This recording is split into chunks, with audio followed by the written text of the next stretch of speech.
I really liked Soul. In fact, with the exception of one extremely unnatural voicemail left by Curly, I thought it was pretty much a perfect film, but that doesn't make it the best or even my favorite Pixar movie. Here's why. So for me to explain why Soul works so well, yet still isn't the best movie, I'm going to start by ranking all of the Pixar movies on a scale from boring to best movies of all time. And trust me, there's some on both spectrums. We'll begin with what perhaps is Soul's closest counterpart, Inside Out, which I'm actually going to put in the mostly awful category because it's almost as if Riley isn't even in control of her own actions. And this eclectic group of corporate employees just manipulate her emotions so she does what they think is best for her, or in some cases, themselves. Sadness, for instance, has her own agenda to make everything as sad as possible without any regard for Riley's well-being. And I totally understand that this is a metaphor of sorts for depression, which can be uncontrollable at times, but from my experience, depression typically stems from something, like an event or some trauma, whereas sadness wants everything to be sad just for the sake of being sad. Plus, sadness is supposed to be a figment of Riley's mind, so it doesn't make sense for her to have selfish intentions when herself is technically Riley. With that said, putting my personal anger with the way I think Pixar misused this premise aside,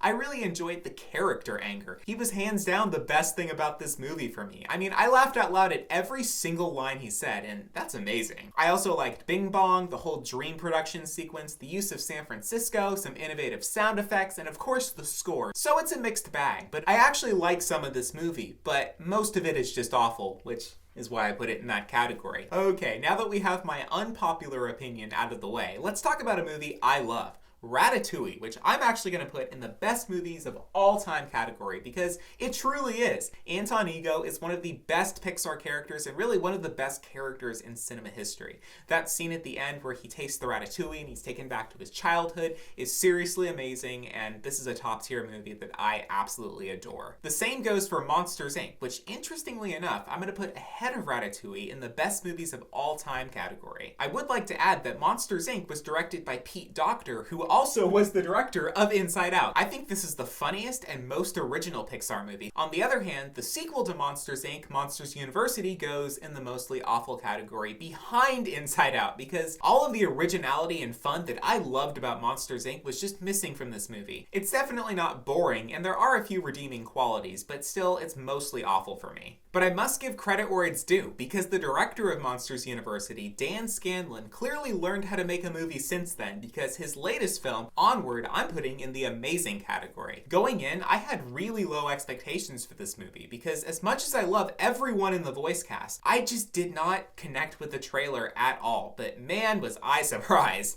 I loved every second of this movie. Oh, turns out this sword is the only sword of its kind in all the land. So let's call it 10,000. You can't do that. Well, I just did. Okay. The next movie I'm putting in that category is Finding Nemo. This was definitely one of my favorites as a kid. I watched it over and over and over and over and over. I really like the entire movie, but my favorite part is everything that occurs at the dentist's office, from Darla to the escape from the fish tank. And of course, Ellen DeGeneres does a fantastic job as Dory in this movie, like she did also with Finding Dory, but Finding Dory I would put in the good category. Animation-wise, this was a huge step up from Finding Nemo, and also I really liked the new character Hank. He was really an interesting octopus, or squid, or whatever he was. I liked him. The Marine Life Institute sequences were really cool, but my favorite part was actually the chase sequence at the end when they all worked together to drive the truck. Fantastic. The first movie to go in the category used to be good is A Bug's Life. So I actually tried to rewatch A Bug's Life last month and it didn't age well. I don't know what to say. I liked it as a kid, okay. It was never my favorite. I watched it maybe 5 years ago. I really enjoyed it, but I have to say, I don't think I'll ever watch it again. I like the Chinese food box and the circus troupe, and whenever he holds on to the dandelion and goes across the gorge. But that's about it. It used to be good. It's not mostly awful.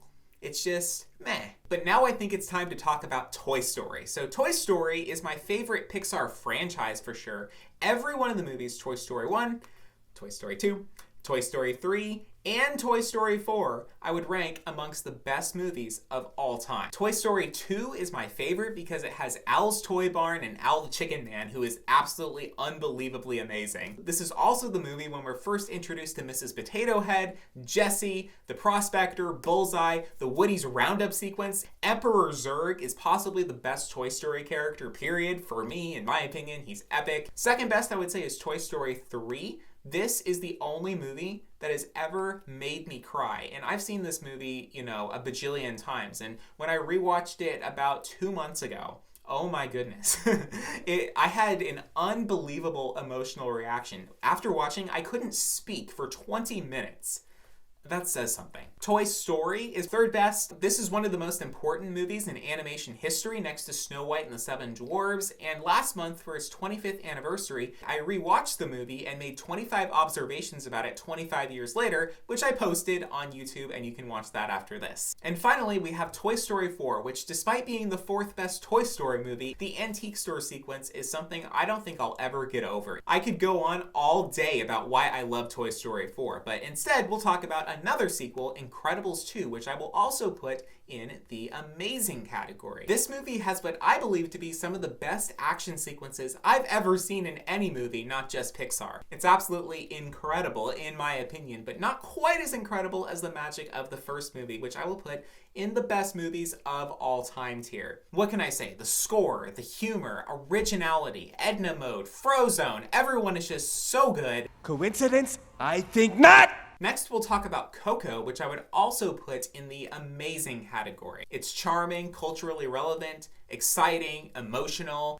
great music, fresh visuals, and a fantastic take on the Day of the Dead. On the other hand, there's nothing worse than a boring movie, and that's exactly what I think The Good Dinosaur is. I did make it all the way through, but not without falling asleep 3 times. WALL-E is not boring. It's not my absolute favorite movie, but I do like the robot WALL-E. I used to imitate him all the time, and I even have the WALL-E toy in my room all these years later. I went to lunch one day in 5th grade, and I just started saying, WALL-E, and I'm pretty sure all the kids were like, what the hell are you doing? I'm gonna put Up in the amazing category. I actually visited a replica of the house near Salt Lake City, Utah, which was super cool. A lot of people say they cry at the opening of this movie. Now, I personally didn't feel a single emotion watching it. I liked it. I thought it was beautiful and wonderful and sweet and great storytelling. It's just, it wasn't emotional to me. Like, I'm not gonna cry about a character I know nothing about. I will say that Up contains what I consider to be the most visually striking scene in any Pixar movie, which is when the balloons raise up the house and they go by this window where there's this little girl who's playing with her toys and sees it go by. It's beautiful. Next, we'll talk about the movie Cars, which I'm actually going to put in the amazing category. Radiator Springs is one of the coolest places I've ever seen on screen, and I loved it so much as a kid that I convinced my parents to take us on a Route 66 road trip. We just drove on Route 66 and I thought it was the coolest thing.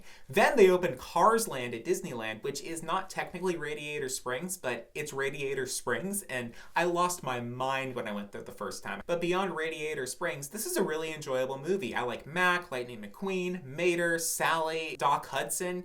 I love this story. Cars 2, on the other hand, goes in the mostly awful category. It's not the worst movie I've ever seen, and it's certainly not boring. It's just not good. Cars 3 is good. I think that it could have been a lot better, but it's good. To be fair, I think Cars 3 has one of the best themes and messages of any Pixar movie. When I first saw Brave, it was really hard for me to get into, but I did eventually come around to it. I said it was good. However, I've never had a desire to re-watch Brave since, so while I said it was good at the time, I'm going to put it in the used to be good category because I don't think it's good enough for me to rewatch today. And finally, that brings us to Soul, which I'm going to put in the amazing category. As I said, I really liked Soul, and it couldn't have been much better than it already was. The reason I don't put Soul at the top of the best movies of all time category is because Coco, Incredibles 2, Onward, Ratatouille, The Incredibles, Monsters Inc., Toy Story 4, Toy Story 3, Toy Story 2. These movies exist, and I happen to personally prefer them, which means that I think they are better. So Soul isn't the best, but that doesn't mean that Soul isn't good. In fact, Soul is great. Soul is what my soul needed on Christmas. When you have a movie studio as good as Pixar, it's really hard to top everything you've done every single time. I even know this to be true for myself. Sometimes I'll make a video that I feel isn't as strong as some of my previous work, yet it will be someone's favorite. So it just depends on personal preference. I made a pretty strong argument against Inside Out, but if that's still your favorite Pixar movie, I totally understand and your opinion is valid. Just like I think that Soul is not as good as, the Toy Story franchise, it doesn't mean it's still not one of the best Pixar movies that they've made. So what do you think about Soul? Feel free to let me know in the comments down below, and if you're not already, please subscribe to my channel. That's the only way I can keep making videos like this and many others in the future. So thank you so much for watching. Bye!